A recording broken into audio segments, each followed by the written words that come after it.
একটি দেশের মেগাস্টার একটা দেশের কতটা ইম্পর্ট্যান্ট একজন মানুষ হতে পারে আপনারা ভাবুন। বাংলাদেশের ওয়ান অ্যান্ড অনলি মেগাস্টার তো শাকিব খান, এটা নিয়ে তো জাস্ট কোনো ডাউট নেই। এবং আমরা দেখতে পাচ্ছি বিভিন্ন অঙ্গনে তার যে অবদান, আমরা ধীরে ধীরে একটা একটা করে বিষয় আমাদের চোখের সামনে আসছে।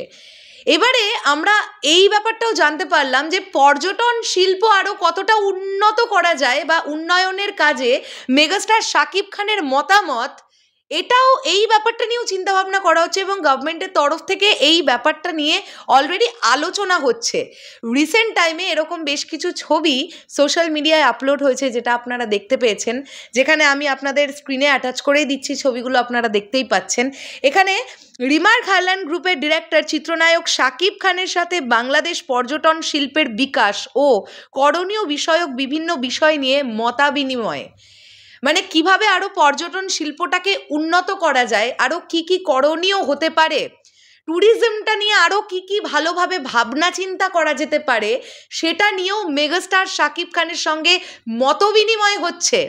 এবং সেখানে আমরা দেখতে পেয়েছি অনেক উচ্চ পদস্থ অফিসার্সরা তারা মেগাস্টারের সঙ্গে মিটিং করেছেন। আপনারা ভাবুন, এই মানুষটি দ্য মেগাস্টার শাকিব খান বাংলাদেশের জন্য কতটা ইম্পর্টেন্ট একজন মানুষ। আমরা সবাই জানি, এটা আগের বছর অবধিও তাই ছিল, আমি যদি ভুল হই আপনারা আমাকে ধরিয়ে দেবেন। সর্বোচ্চ মানে করদাতা মেগাস্টার শাকিব খান, বাংলাদেশের সবচাইতে বেশি ট্যাক্স উনি গভর্নমেন্টকে দিয়েছেন। গত বছরেও এই রেকর্ড ছিল, যদি আমি ভুল হয়ে থাকি আমাকে ধরিয়ে দেবেন। তো এই মানুষটির শুধু সীমিত কিছু ব্যাপারেই নয়, ধীরে ধীরে এই মানুষটাকে আমরা দেখছি তার ইম্পর্টেন্সটা চারিদিকে কতটা এই মানুষটা কতটা ইম্পর্ট্যান্ট একজন মানুষ।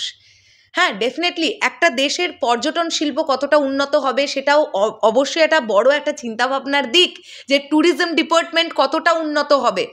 তো সেখানেও যে শাকিব ভাইয়ার একটা মত বা ডিসকাশন, এই ব্যাপারটা যে একজন মেগাস্টারের সঙ্গে এই উচ্চপদস্থ অফিসার্সরা করতে এসছেন বা যারা উপরতলার মানুষ, তাদের যে এই অর্ডারটা যে মেগাস্টার শাকিব খানের সঙ্গে মতা বিনিময় করা, এই ব্যাপারটাই তো অনেক বড় একটা ব্যাপার। আমরা যারা শাকিব ভাইয়াকে নিয়ে কথা বলি, এটা আমাদের সবার কাছে ভীষণ আনন্দের মতনই একটা আলোচনার বিষয়বস্তু নয় কি?